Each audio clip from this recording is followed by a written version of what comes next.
और घर से बाहर निकलू छू तो भी खतरो है जी। अब बाहर निकल के देख गेहूं की फसल मेरे खेत में खड़ी है, वो कटवाने वालों भी कोई नहीं। घर से बाहर निकला मुकदमा दर्ज कर दी सी, पिताजी आवे मेरो गांव सी उनका खिलाफ मुकदमा दर्ज कर दियो, भतीजो आयो जी उनका खिलाफ हमने एप्लीकेशन लगाई जी। आज तक कोई कार्रवाई नहीं हुई से जी। खेत में पानी लगा रही थी, 10 बजे उठा लेगी पुलिस, कहीं 4 बजे फोन करो से, जब लोगों ने भाग दौड़ करके ना मेरी जमानत जो ब्रह्मदत्त सन्नो बिहारी लाल है वो पिछले 2-2.5 साल से गांव से लापता है और उसकी जमीन की अपने आप ऑटोमेटिक रजिस्ट्री हो जा रही है, कभी बजरंग के नाम से कभी ढिल्लू के नाम से, और वो रजिस्ट्रियों का पता नहीं लग पा रहा वो जमीन कब बिक रही है, कैसे बिक रही है और किसको बिक रही है। उसकी एक विडो पुत्र वधू है यहाँ। ब्रह्मदत्त की घरवाली तो पहले एक्सपायर हो चुकी है, उसका एक लड़का आर्मी में है, वो रेवाड़ी रहता है, वो इस चीज से उसको कोई लेना देना नहीं है। लेकिन जो इसके बड़े लड़के की जो विडो पुत्र वधू है वो इस गांव में रहती है और उसके 2 बच्चे हैं, एक पढ़ रहा है और एक कई सर्विस कर रहा है प्राइवेट। तो दोनों का ऐसा है जी कि जब से वो लापता है तब से पूरी जमीन अपने आप बिकती जा रही है। हमें तो ये मामला संज्ञान में जब आया, जब जिस घर में गीता देवी रह रही है उस घर के बिकने की नौबत आ गई, तो हमने सोचा कि ये बच्चे तो अब इस गांव से बेघर होकर बाहर चले। एक दिन तो मैं खुद साथ था, रजिस्ट्री के दिन सुबह 8 बजे से शाम को 5 बजे तक हम नाहर तहसील में बैठे रहे, वो नहीं आया और उसी डेट में रजिस्ट्री हो गई। तो इस ताजुब की बात है कि 8 बजे से 5 बजे तहसील बंद हो जाती है और उसके बाद उसी डेट में रजिस्ट्री हो रही है। गृह मंत्री Anil Vij, DIG Dharuhera, SP Rewari, DC Rewari, DSP Rewari, DSP Kosli, DSP crime Rewari, इनसे हम 50 बार मिल चुके और 50 बार एप्लीकेशन दे चुके हैं। हमारी एप्लीकेशन पे कोई इम्प्लीमेंट नहीं हो रहा है। और जब जो फ्रीकान है वो एक एप्लीकेशन देते हैं तो उससे इस विधवा के ऊपर एफआईआर हो जाती है और इसको तुरंत पुलिस उठा ले जाती है। आज से 15 दिन पहले ये अपने खेत में पानी लगा रही थी, इसका कोई गलती नहीं थी, पूरा गांव जानता है, लेकिन पुलिस चुपचाप आई और इसको सुबह 10 बजे उठा ले गई और शाम को 4 बजे गांव में 2 आदमियों को इतला किया, अब भाई ये तो कोसली थाने में बैठी है सुबह से। तब गांव के लोग गए, जब इसकी बड़ी मुश्किल से मजिस्ट्रेट के साथ झगड़ा करके जमानत करा के लाए, नहीं तो इसकी जमानत भी नहीं होने दे रहे। नमस्कार, आप देख रहे हैं स्टेट न्यूज हरियाणा और मैं हूं अमित अमन। कोसली विधानसभा का गांव कारोली इसके अंदर मौजूद है और यहाँ पे गंभीर समस्या है, मामला काफी गंभीर है। एक व्यक्ति पिछले 2.5-3 साल से गायब हैं और इस घर में है और उनकी एक पुत्र वधू रहती हैं जो कि विधवा हैं। लेकिन उसके साथ साथ जो सबसे बड़ा मुद्दा ये है कि लगातार उनकी जो जमीन है वो बेची जा रही है और जमीनों की जो रजिस्ट्री है वो अपने आप कहीं ना कहीं हो रही है, लेकिन घर वालों को कहीं से भी खबर नहीं लग पाती है और अगर खबर लगती है तो इनके ऊपर ही जो केस हैं वो हो जाते हैं। इनके हाथ में जो आप ये पूरी फाइल देख रहे हैं इसके अंदर वो सारे केसेस हैं, सारी एप्लीकेशंस हैं जो इन्होंने लगाई हैं, चाहे वो अपनी जमीन को लेकर के हो, चाहे अपनी सुरक्षा को लेकर के हो और चाहे फिर उनकी गुमशुदगी को लेकर के हो, वो सारी चीजें इनके पास में मौजूद हैं। लेकिन बातें जो हैं वो तथ्यों से बाहर काफी चल करके हो रही है, क्योंकि ऐसी ऐसी चीजें हो रही हैं जिनको लेकर के इनको भी अंदेशा नहीं था। वो सारी चीजें जानेंगे, लेकिन यहाँ पे जो महिलाएं रह रही हैं उनके साथ में क्या क्या हो रहा है वो भी सब कुछ आपको पता लगेगा। चलिए एक एक करके सिलसिलेवार तरीके से जान लेते। पहले मामला पूरा क्या है, सर आपका नाम बताएं पहले तो। मेरा नाम राम अवतार है जी। राम अवतार जी, क्या घटना है, ये पूरा मामला क्या है? ये घटना ये है कि जी जो ब्रह्मदत्त सन्नो बिहारी लाल है वो पिछले 2-2.5 साल से गांव से लापता है और उसकी जमीन की अपने आप ऑटोमेटिक रजिस्ट्री हो जा रही है, कभी बजरंग के नाम से कभी ढिल्लू के नाम से, और वो रजिस्ट्रियों का पता नहीं लग पा रहा वो जमीन कब बिक रही है, कैसे बिक रही है और किसको बिक रही है। उसकी एक विडो पुत्र वधू है यहाँ। ब्रह्मदत्त की घरवाली तो पहले एक्सपायर हो चुकी है, उसका एक लड़का आर्मी में है, वो रेवाड़ी रहता है, वो इस चीज से उसको कोई लेना देना नहीं है। लेकिन जो इसके बड़े लड़के की जो विडो पुत्र वधू है वो इस गांव में रहती है और उसके 2 बच्चे हैं, एक पढ़ रहा है और एक कई सर्विस कर रहा है प्राइवेट। तो दोनों का ऐसा है जी कि जब से वो लापता है तब से पूरी जमीन अपने आप बिकती जा रही है। हमें तो ये मामला संज्ञान में जब आया, जब जिस घर में गीता देवी रह रही है उस घर के बिकने की नौबत आ गई, तो हमने सोचा कि ये बच्चे तो अब इस गांव से बेघर होकर बाहर चले जाएंगे। तब हमने इस मामले को संज्ञान में लिया और उसके बाद से हम इसके इस घर के लिए और इसके जो राइट है उनके लिए हम 5-6 जगह गए हैं, लेकिन उसमें कोई कार्रवाई नहीं हो रही। तो क्या इनके खिलाफ कोई साजिश चल रही है क्या पूरी? जी, इनके खिलाफ बिल्कुल पूरी पक्की साजिश चल रही है, जिसके अंदर यहाँ का लोकल प्रशासन है और जो सरमाएदार जिन्होंने ब्रह्मदत्त को किडनैप किया हुआ है वो सब शामिल है।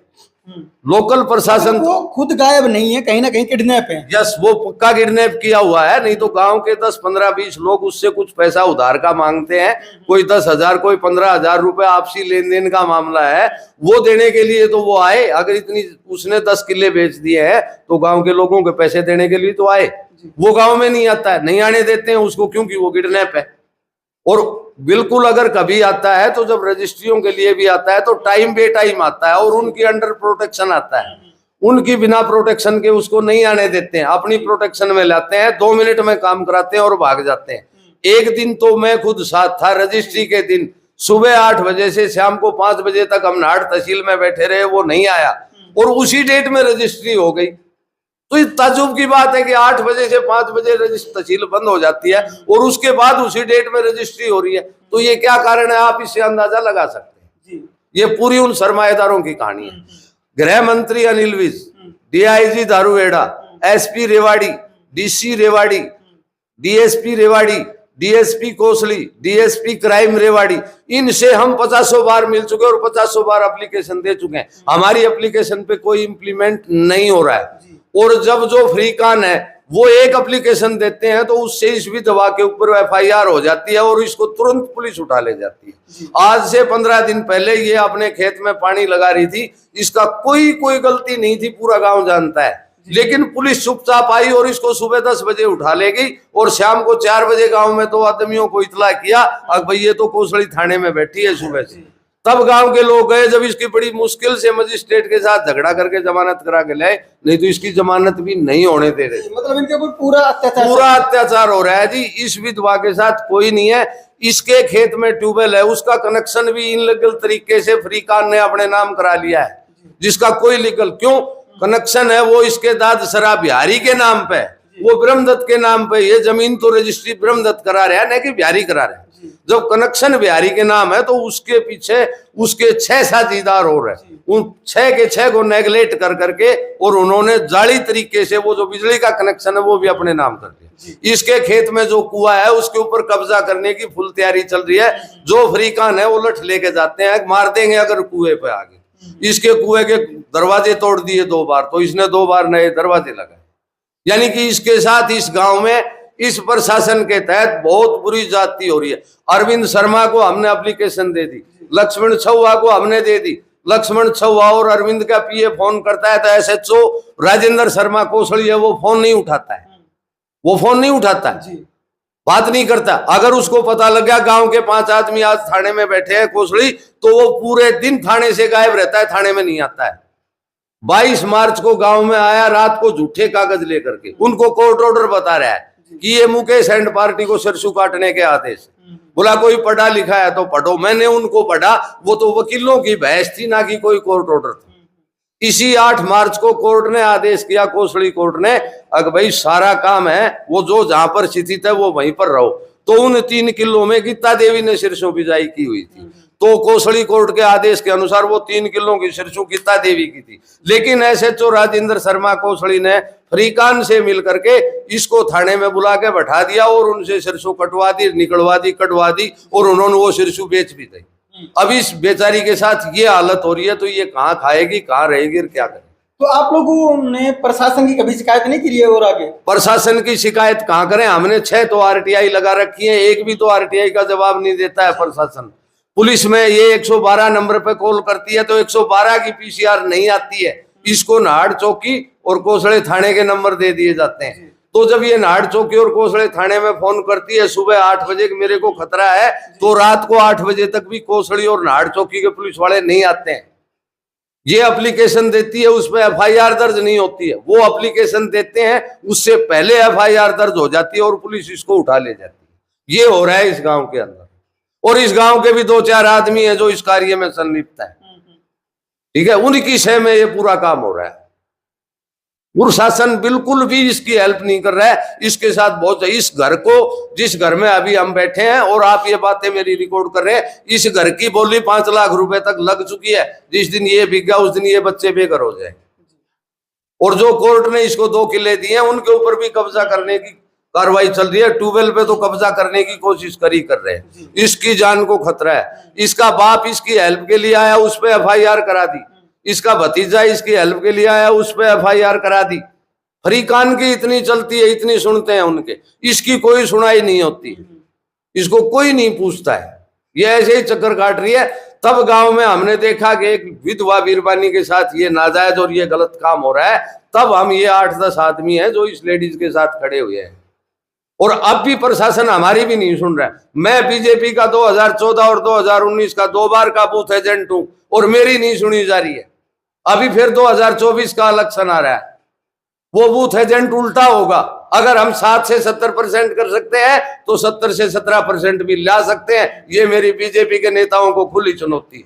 मैं अपने गांव की गारंटी लेता हूं, दुनिया की गारंटी नहीं लेता।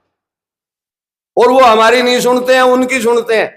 जो कांग्रेस के हाथ के साथ थे, जिन्होंने कांग्रेस की वोट दी, आज वो उनके बगल में मुड्डे पे बैठ के मिठाई खाते हैं और ताली बजाते हैं। और हम उनके बूथ एजेंट है। हमने 14 और 19 में लड़ाई लड़ी, हमारे से वो बात ही नहीं कर। हमको ये कहते हैं मैं तेरे को जानता ही नहीं, तू कौन। ये हालत है इस प्रशासन की। तो मैं आपको ये सही लीगल बात बता रहा हूं। अभी आप उस लेडीज के स्टेटमेंट लीजिए, उसके परिवार का कोई भी गांव में तो कोई इसके साथ था ही नहीं हमारे से पहले। इसके मायके वाले आते हैं तो वो यहाँ घर नहीं पहुंचते, उससे पहले उनके ऊपर, उनके खिलाफ, उनके ऊपर FIR हो जाती है। वो बेचारे इस डर से वो भी नहीं आ पा रहे हैं। तो क्या ये अकेली विधवा को ऐसे मारा जाएगा? क्या यही प्रशासन है? क्या यही मोदी के राज में बेटी बचाओ बेटी पढ़ाओ अभियान है? ये भी तो किसी की बेटी होगी। आज ही इस गांव की तो पुत्र वधू है, किसी गांव की बेटी तो ये भी होगी जिसके साथ ये अन्याय हो रहा है। और वो अन्याय कर रहे हैं जो बीजेपी के खिलाफ थे, और आज बीजेपी उनकी सुन रही है और इस पुत्र वधू की नहीं सुन रही। ये मेरा वादा है। मैं जानता हूं इस गांव में, मैं 60 साल उम्र होगी मेरी, मैं इस गांव में 60 साल से रह रहा हूं। कौन कहाँ है, कौन क्या कर रहा है, कौन क्या कर रहा है, मैं इस बात से अनभिज्ञ नहीं हूं। और ये 1000 एप्लीकेशन है जो पिछले 2.5 साल से रिसीव कराई हुई है। नाहड़ चौकी से लेकर के हरियाणा के गृह मंत्री अनिल विज तक दे चुके हैं हम। लेकिन जो एप्लीकेशन आती हैं, उन एप्लीकेशन, सब एप्लीकेशन SHO राजेंद्र शर्मा कोसली को मार्क होती हैं। और वो सब का गलत और तथ्य रहित उसका जो स्टेटमेंट है वो तैयार करके और अधिकारियों को भेज के गुमराह कर रहा है। सारे गलत काम SHO राजेंद्र शर्मा कोसली कर रहे हैं। और बार बार हमको भी धमकी मिल रही है। हम जो 6-7 आदमी साथ है, हमको भी धमकी मिल रही है कि अगला नंबर किसका होगा पता नहीं है। अगर है राजेंद्र शर्मा में इतना दम तो मेरे को अरेस्ट करके मेरी जमानत करके दिखाए, मेरे ऊपर लगाए इलीगल केस राजेंद्र शर्मा। मैं देखूंगा राजेंद्र शर्मा की क्या पावर है। ये कोई पुलिस प्रशासन का काम है? कोर्ट का फैसला 8 मार्च का, उसको नहीं मान रहा, हो डिनाई कर रहा है। कोर्ट की एक नहीं सुनी उसने। सरसों कटवा दी, बिकवा दी, खेतों पे कब्जा करवा दिया, ट्यूबवेल पे कब्जा करवा दिया, रोजाना इसको मारने। वो 6 आदमी 7 आदमी है परिवार के, ये अकेली है। इसको घर से बाहर निकलना दुश्वार हो रखा, अपने खेत तक नहीं जा सकती। इसके खेत में अभी गेहूं की फसल खड़ी है, उसको कोई कटवाने वाला, काटने वाला, संभालने वाला नहीं है। क्योंकि ये घर से खेत में जाएगी तो इसकी जान को खतरा है, कभी भी मार सकते हैं इसको। तो उन 2 बच्चों का क्या होगा जो अभी पढ़ रहे हैं नादान अवस्था में? क्या प्रशासन का यही काम है? क्या प्रशासन, क्या हिंदुस्तान की भारतीय जनता पार्टी बेटी बचाओ बेटी पढ़ाओ अभियान में यही काम कर रही है? ये हमारे गांव की पुत्र वधू है, किसी की तो बेटी भी होगी, किसी की मां भी तो है। इसका भी तो कोई सुरक्षा सुनिश्चित करे गवर्नमेंट। सांसद का फोन नहीं उठाता है SHO, MLA का फोन नहीं उठाता है लीगल तरीके से। जो आज 2.5 महीने से ऊपर एक RTI लगाई कि इसके ससुर का पोलोग्राफी नहीं, इसके ससुर का साक्षात्कार हुआ है नाहड़ चौकी में, उसकी RTI लगा के उसकी कॉपी मांग रखी है। 2.5 महीने हो गए, उसकी कॉपी नहीं दे रहे। फोन नंबर से फोन आया इसके पास, बोला तू क्या करेगी इसका लेके, दोबारा से एप्लीकेशन मत भेजना। इस प्रकार का चैलेंज और चुनौती देते हैं इस बोर्ड। अब जब इसका घर खाली होने लगा तब हम साथ आए। घर को तो हम नहीं जाने देंगे, चाहे हमें कुछ भी करना पड़े, कोई कितना ही जोर लगा ले। जिस घर में रह रही है इस घर को हिलने नहीं देंगे। ये भी हमारा 10 आदमी का वादा है। बाकी और सारी स्टेटमेंट आप बीती हैं उस भोड़िया से पूछा जाए। बिल्कुल अंदर चलेंगे और उनसे भी पूछेंगे। सब ये पूरे संज्ञान में आपके भी होंगी सारी चीजें, क्या कुछ हो रहा है सर? ये जो बता दिया साहब ने बिल्कुल सही है जी। जी। ठीक है जी। कितने टाइम से सब देख रहे हो आप लोग? ये 2-2.5 साल से हो रहे हैं। 2-2.5 साल से पूरा यही चल रहा है। हाँ यही चल रहा है। तो आप लोगों को क्या लगता है कि उनको किडनैप जो कर रखा है, उनको मतलब जायज तरीके से सारी चीजें हो रही है या फिर उनको भी दबाव में लेकर के सारे काम करवाया अब जा रहा है? ये तो क्या पता जब वो यहाँ से गायब है, हमने वो मिला ही नहीं। हम तो बहुत घूम लिए, जी। मिला ही नहीं है तो कहाँ देखेंगे उसको। है तो डीलरों के अंडर में। जी। वैसे तो अगर घूमता हो तो कहीं तो मिलेगा। रेवाड़ी हमने देख लिया, कोहड़ी, नाड़ बैठे रहे हैं। आप लोगों ने खूब कोशिश की लेकिन हाँ, कभी मिला है? नहीं मिला है। बाकी इतना मैं पढ़ा लिखा नहीं हूँ ज्यादा। बिल्कुल बिल्कुल। तो चलिए उस महिला के पास चलते हैं और उनसे भी जानने की कोशिश करते हैं कि आखिर जो पूरी घटना है वो क्या है। इधर जो महिला बैठी हुई है ये विधवा हैं और इस घर के अंदर रहती हैं, तो पूरी की पूरी जो प्रक्रिया है, जो कारनामा है वो इनके साथ में चल रहा है। आपका नाम बताएं। गीता देवी। क्या हो रखा है आपके साथ? ये पूरा जो केस है, सब कुछ है, क्या है ये मामला? ये तो जी थोड़ी बहुत छोटी मोटी तो हर घर में ही हो जाए ऐसे। वहाँ उरा आता है वो ससुर जी चले गए थे छोटा बेटा कने, और वो तो महीनों 20 दिन रहे हो। फिर वहां से वापिस आयो से बोल मैं गाँव जा रही हूँ, राजी खुशी आयो बतामी से। इबून ने ना पता वो कित मिले से कित नहीं मिले से, बजरंग ने, गांवड़ी वाला ने और लीलोड वाला ढिल्लू ने, और ये मुकेश सतबीर सुनील ने। उसके बाद में तो हमने तो जब पता चला सी जब रजिस्ट्री हो ले से लोग खेता पे खड़ी फसल लबाए का कब्जो कर दी सी, खेत मारा सी, हमने रजिस्ट्री करवा रखी सी। उस हमने चौकी से लेकर आई जी तक, डीएसपी एसपी सब तक एप्लीकेशन लगा ली। आज तक हमारी कोई कार्रवाई नहीं हुई, कोई सुनवाई नहीं? कोई सुनवाई नहीं हुई है जी आज तक हमारी कोई भी। घर में कौन कौन रहते हैं आप? घर में तो मैं अकेली हूँ और मेरी माँ रहे मेरे कल। अच्छा, आप खुद की माँ रहती है? हाँ मेरी माँ मायके से मेरी माँ रहती। बच्चे मेरे बाहर पड़ी सी जी, और घर से बाहर निकलू हूँ तो भी खतरो है जी। अब बाहर निकल के देख गेहूं की फसल मेरे खेत में खड़ी है, वो कटवाने वालों भी कोई नहीं। घर से बाहर निकला मुकदमा दर्ज कर दी सी। पिताजी आए मेरो गांव से, उनके खिलाफ मुकदमा दर्ज कर दियो। भतीजो आयो जी उनके खिलाफ हमने एप्लीकेशन लगाई जी। आज तक कोई कार्रवाई नहीं हुई से जी। खेत में पानी लगा रही थी, 10 बजे उठा लेगी पुलिस, कहीं 4 बजे फोन करो से, जब लोगों ने भाग दौड़ करके ना मेरी जमानत करवाई से। ये पुलिस प्रशासन है, ये बीजेपी की सरकार है। अच्छा, आपके तो हस्बैंड भी शायद एक्सपायर हो चुके हैं? हाँ 2015 में एक्सपायर हुए थे। तो ये जो प्रक्रिया है आपके साथ कब से चल रही है? सारा जो माहौल उन्होंने बना रखा है ये सब कुछ कब से? ये 2.5-3 साल से चल रहा है। 2.5-3 साल सब यही चल रहा है? हाँ सब यही चल रहा है जी।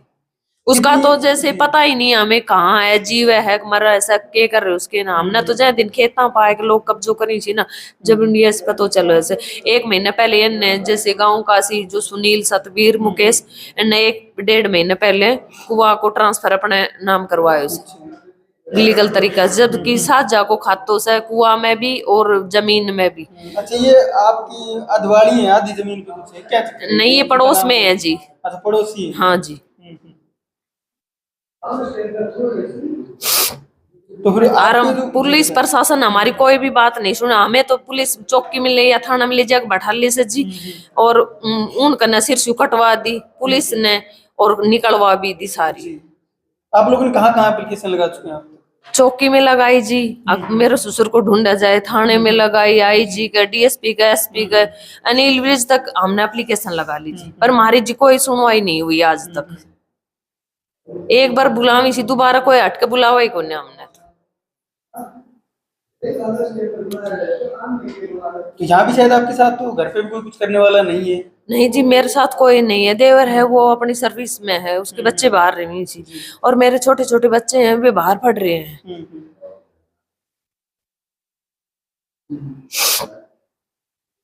तो काफी परेशानी हो रही है आप लोगों को? बहुत ज्यादा परेशान हूँ मैं। घर से निकलो भी, घर से निकलू तो भी नू डर लागे सक, धमकी देता रही सी बार बार में। ज्यादा फालतू बोल कर देख या कुछ करके देख जान तो मार देंगे। अब कई बार तो धमकी भी मिल चुकी जी हमने, जान से मारने की धमकी? हाँ जान से मारने की धमकी भी दे दी। उसके डर के मारे तो जी मैं खेत में भी नहीं जा रही। तो आप क्या चाहते हैं फिलहाल? फिलहाल तो जी ये चाहो जी, मारो न्याय होना चाहिए, और क्या होना चाहिए ये बताओ जी। हमारी कितने तो सुनवाई वे हैं, कोई तो सुने जी मारी। अच्छा, आपको क्या लगता है कि जो आपके ससुर हैं उनसे जबरदस्ती करवाया जा रहा है? हाँ जी, बिल्कुल जबरदस्ती करवाए जा रहे हो। उन्हें तो पता ही कौन ना कि एक किला की हो रही जग, एक करनाल की हो रही जग, कम से कम हारा से नहीं और कहीं से नहीं तो गांव बस्ती में किसी से तो मिलवाया जावे। हैं? तो मिलवाने के लिए भी आपने कुछ लगाया हुआ है कि लगाए उनको तो हमसे जी। मिलवाया जाए परिवार से? हाँ जी, जैसे हमने सारी नर्मदा ने हमने सब ने एप्लीकेशन लगाई थी जो उसमें है, तो हमारी तो जी किते भी कार्रवाई को न किते भी सुनवाई को न। यहाँ अरविंद शर्मा आए थे, उन्होंने बोला था सचिव साहब को, बोलो जी 1 हफ्ते बाद मैं गांव में मिलवा दूंगा और यहीं लेके आऊंगा। आज तक सचिव साहब ने दोबारा हटके फोन करे हो तो बोले मैं कहीं को चौकीदार लाग रही हूँ, ये बात बोले सच। पुलिस प्रशासन पूरा पूरा उनको सहयोग कर रही है, दूसरी पार्टी वाला। तो और भी किसी व्यक्ति से खतरा है आपको? हाँ जी, खतरो तो सही जी। जैसे ये हैं खेत में नहीं जाने दे रहे, खेत पर कब्जा कर ले, सिरसू कटवा दी और बार बार धमकी दे रहे जी खेत में जाओ सा जब भी।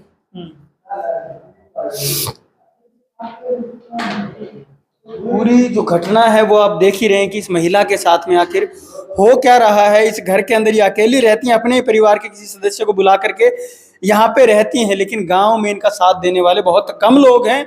और साथ साथ जो इनकी जमीन है उस पे लगातार कब्जे होते जा रहे हैं, उस जमीन को बेचा जा रहा है और इनके जो ससुर हैं वो उस जमीन को बेच रहे हैं। अब उनके संज्ञान में कितना कुछ है ये भी नहीं बता पा रहे हैं कि कैसे क्या सब कुछ हो रहा है, लेकिन इनकी पूरी की पूरी जो जमीन है वो भी बेची जा रही है और उसका जो पूरा का पूरा जो पुलिस प्रशासन है वो दूसरे लोगों का साथ भी इस मामले में दे रहा है। और पूरी की पूरी जो घटना है वो इसी प्रकार से हो रही है, लेकिन अत्याचार अब बढ़ता जा रहा है और ये अब न्याय की उम्मीद करते हैं कि आखिर इनको न्याय मिलेगा। तो कहां से मिलेगा जब एसएचओ जो है वो ना तो विधायक के फोन उठाते हैं और ना ही सांसद के। जब सांसद और विधायक भी कुछ नहीं कर पा रहे हैं तो अब इस मामले में कौन क्या कर पाएगा ये तो आने वाला समय ही बताएगा। लेकिन क्या ये सब कुछ ऐसे ही चलता रहेगा, ये सबसे बड़ा सवाल है। नमस्कार, धन्यवाद, जय हिंद, जय भारत।